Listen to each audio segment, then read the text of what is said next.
Good morning, everyone, and welcome back to the Moms Like Me podcast powered by Support Now. This morning, I'm joined by one of my most favorite humans, Abby Zachritz. For those that don't know Abby is an incredible mom of 5 children. She's also known to be Advocacy Abby on Instagram and Support Now's newest director of Family Advocacy. So Abby, welcome to the podcast. Thank you so much for having me, Jordan. I'm really excited to be here today. Same. So today's podcast is going to be a little bit more focused on some tactical tips and tricks on finding funding, rather, if you have a family member with a diagnosis or disability. But before we get to those tips, Abby, I'd love for you to share a little bit more about what brought you to this world and kind of what was the catalyst for you to start delving into all this. Yeah, so about, almost 11 years now, my husband and I decided to come to Gainesville, Florida. My husband was in ministry. We were doing what they call as a church plant, where you come and you start up a church. And we started that. And we had moved here in August, and December we launched the church. And then in April, we were celebrating our first ever Easter. And I had a staff meeting 2 days later. And we were preparing for my oldest son, who's my second born. I have 5 kids. At the time I was pregnant with my 5th. We were preparing for his VPK recital. And so running around, getting everything ready, and we noticed that Wyatt had left the living room. And we started looking for him, and we found him in our backyard pool. It was a new home. We had never had a pool before, and he had fallen in, most likely reaching for a toy. That's like one of the most common reasons kiddos have near drownings.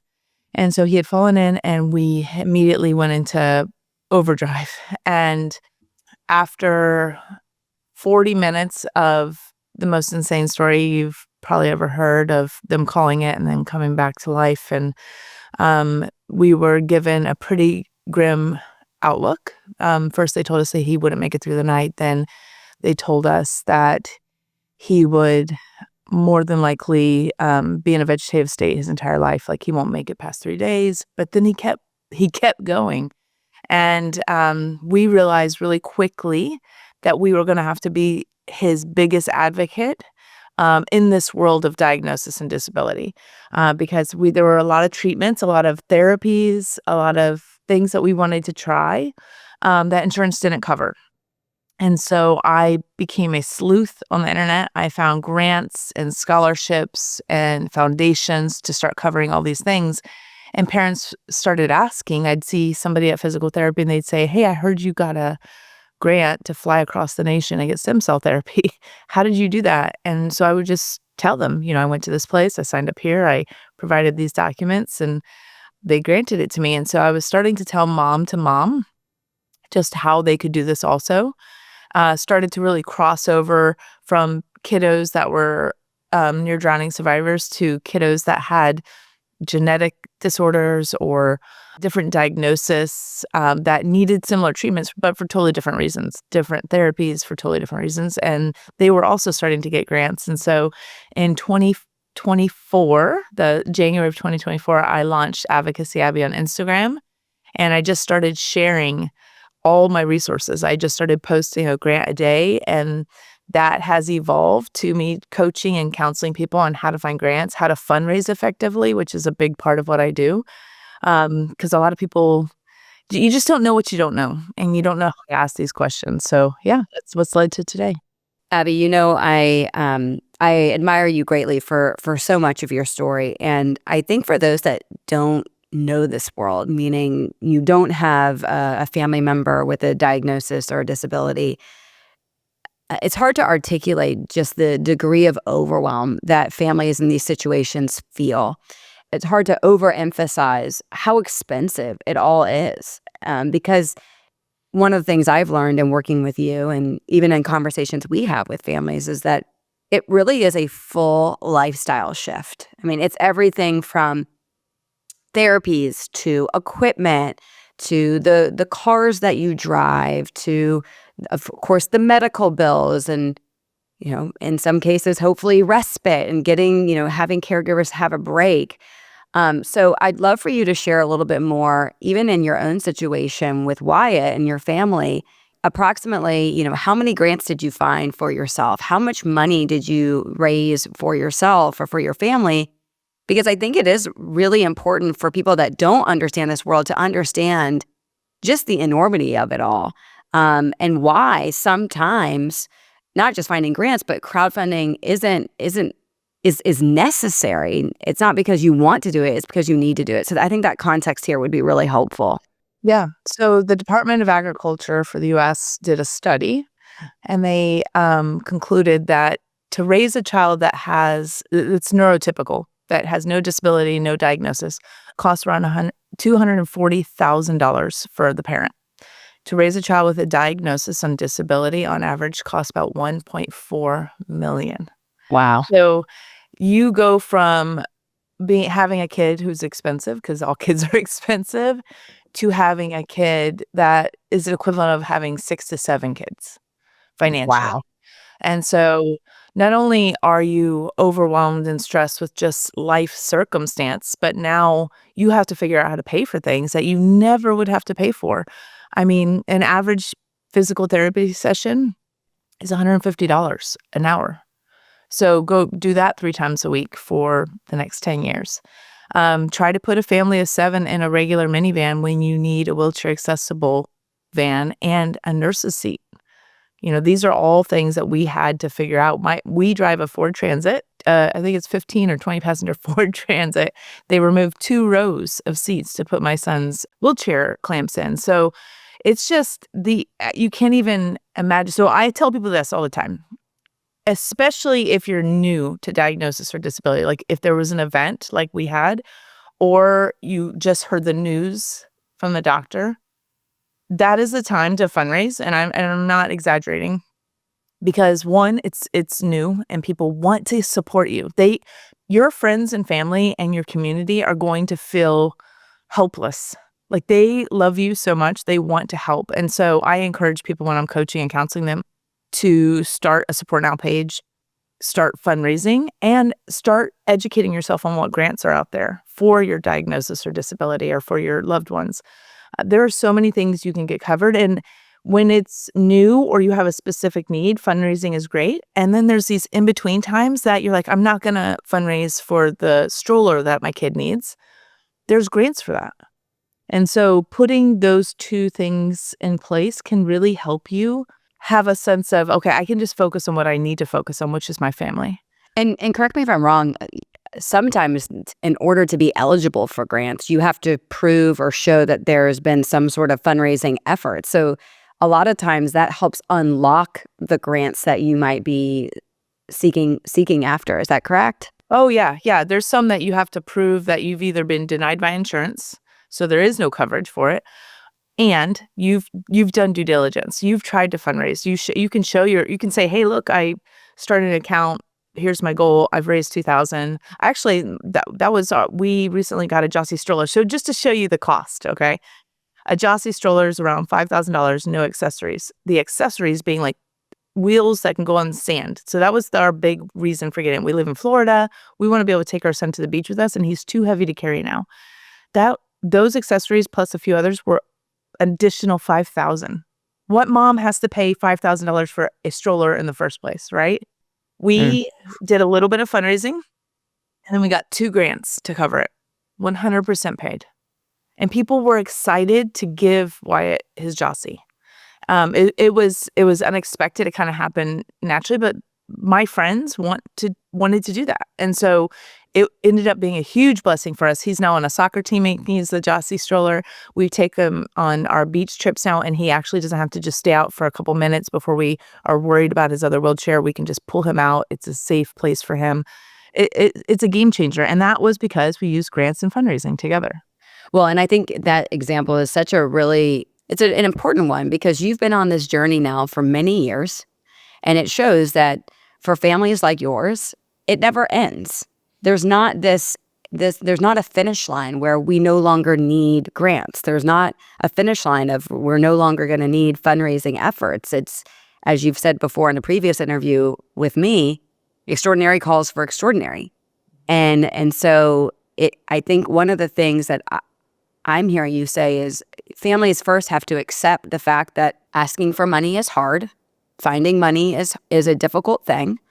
And it very much is the reality given the circumstances and how the system is set up and how frankly how expensive it is. Just because I've done fundraisers doesn't mean I'm not generous. And we have to get past that. I gave to a fundraiser this week. There are people going through things in our community. I've received from fundraisers. And that's how community works. We have to support each other when things are, and here's the thing, people want to. They want to give. All you have to do is give them permission that it's okay. Yeah. And so when you have a loved one, and I encourage friends and families, check on your people. If you have somebody in your life that has a diagnosis of disability, ask them, do you have something in your life right now that would really change if you had it? Fundraise for them. Come alongside them. That is one of the biggest things that make it hard for families is they feel like they're having to do the ask and it's hard for them. So if you're a friend or a family member, say, hey, where are you at right now with everything? I know you do therapies, you do intensives, you need that treatment. Where are you at? It's been hard on you guys. So I want to come alongside you. Is there something? So the reason we got my van, I had a car accident, just a fender bender, but it was enough for the insurance to say we're totaling it because the car's not worth covering, right? We had needed a new car anyway because we couldn't even we always had to take 2 vehicles because I could not fit all my family and because I had to have a nurse next to Wyatt. So we decided, okay, we're going to try to figure out this whole wheelchair accessible van. My husband started looking. They are not cheap, especially for a family of 7.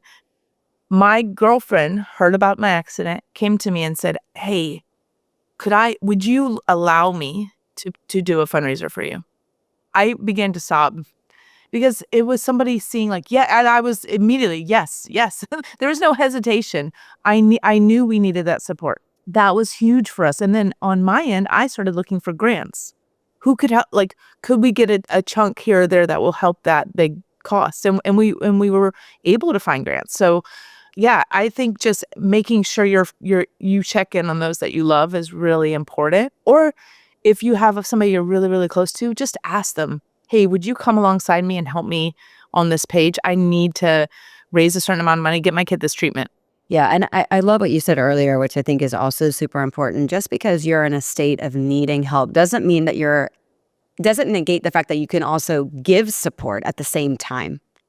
Those two are not mutually exclusive. You can both be in a position of accepting funds, accepting help, and still find a way to be generous in your own way to other people. I think that's kind of like the beauty of the cyclical nature of giving is it's something that once you receive, you almost immediately want to begin to give it back because you know what a relief it can be, not even in terms of the amount, but just what it feels like. Mm-hmm. To be supported.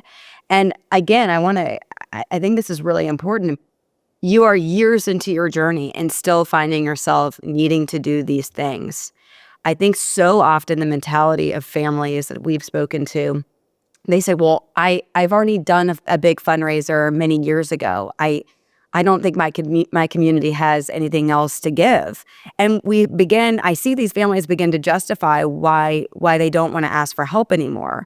So it sounds like what I'm hearing from you is certainly there might be a very real sense of like, well, I just asked. And if there's a very concrete, specific need and you show your work, meaning you're showing and demonstrating to your community the things that you're doing to also provide for yourself, there's no need to be reluctant to put your family and yourself back out there. Yeah, actually, I teach transparency. So when I coach someone on a fundraiser, I tell them to be very clear on what they're asking for. So one of the, I don't say worst things, but just difficult things to fundraise through is when you just say, it's just a tough time. When you say, we need a wheelchair accessible van because, and you explain your situation, people go, okay. And here's the thing. One of the things we talked about receiving and giving, when you're giving, you might give $20. right? But it's 1,000 people gave. So it just adds up really, really fast. And you're not asking any one person, could you please gather this $35,000 for me? You're asking people to follow you, to support you, to pray for you, and if able, to give. Yeah. And so to me, that is the difference. Like when you realize like, hey, it's okay to ask and it's okay to be clear of what you're asking for. I'm not just gonna 2-3 years later after a big fundraiser of the event go, hey, our first fundraiser was for a hyperbaric oxygen chamber. I was very specific about what it would heal in my son's body. People came through. I was shocked how fast people came through. For those that can't see this podcast, Abby, you present both verbally and physically as an extraordinarily capable person. So it's almost like you have to relent in the sense of like, it's not asking for a handout. Like even established, good salary, all of like regular, normal, healthy, happy families find themselves in this place. And I think you're so relatable in this way. Every day I wake up so proud to be able to say that you're helping families alongside of Support Now, because I think the support you provide, sure, it's helping with fundraising tips. Sure, it's helping find grants, but it's also a sense of companionship, because there, as you have often talked about, there's a loneliness in this. There's nobody understands what I'm going through, and you do understand. You not only have you walked in their shoes, you are walking in their shoes. So I'd love for you to talk a little bit about Connect, and then we'll wrap up, because I wanna make sure that people that are interested in engaging with you know that there's an opportunity to do so. But first, let's start with Connect. Yeah. So about 6 months ago, I met your wonderful team and your CTO, Morgan, and we shared a vision to create a platform that would put all these grants. So everything I had been doing manually with my clients, and we now have in Connect. And so you can go to the largest database of sortable, living, breathing grants. And I say living and breathing because we have a team that actually reviews these grants to make sure they're up to date, correct information, if they open or close, and we are constantly adding new grants. And so you can go to Connect, sign up for a free profile, 100% free, and it will sort them by your location and diagnosis, because a lot of grants are specific on where you live or what diagnosis or disability they support. And then you can start funneling through and apply right through our site. It takes you right to their application, apply. One of my favorite things I'm hearing is from foundations going, holy mackerel. Since Connect started, I went from getting 20 applications every couple months to getting 200. And it's because people are finding these resources that, a lot of these foundations, they don't have the marketing resources. They just put all their money into giving to others. And so we're able to allow the world, and it is worldwide, we have grants all over the world, to see that there are options for their kiddo or for themselves. Yeah, and I think the thing that stands out to me about Connect is that it's not that money and resources aren't out there for these communities. They are. They're just hard to find. And when you're asking a parent that is already in a state of overwhelm to try to figure it out, they don't even know what to look for. And so Connect is designed to take the thinking out of it. You just say what the diagnosis is, where you live, what impairments, and then we, Connect, will automatically generate the list of grants that you qualify for. And I think there's just power in the efficiency of it. Don't underestimate just how large decision fatigue is for families that are trying to navigate, especially a kiddo with a disability, as well as potentially other children. There are resources out there for you. We want to make that easier. And again, this is designed certainly in partnership with Support Now, but with Abby's experience in mind. I think it's really powerful to say this was built by a mom that's been through your exact challenges, and every day we will get better at serving more families like Abby's.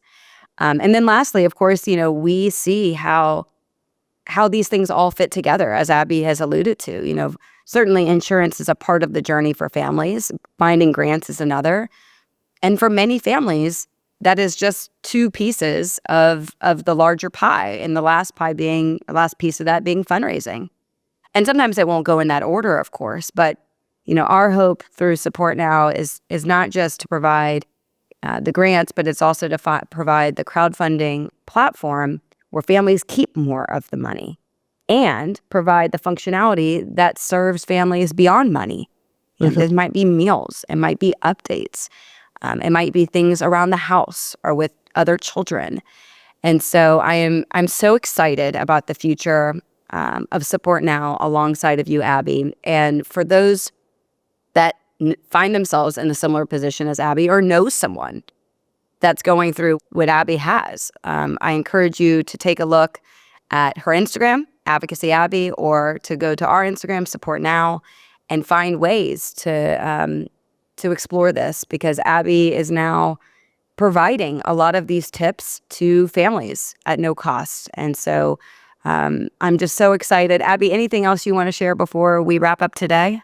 Yeah, no, I'm pumped to be the director of family advocacy. I love working with people that actually value people, and to know that now I can give my services to people at no cost to them is, to me, huge. So, anybody out there, if they need support in this way, I would love to connect with them. So thank you, Abby. All right, we will wrap up for today. Again, check out Advocacy Abby on Instagram, or you can go to supportnow.org to check out everything that we provide. We'll talk to you soon.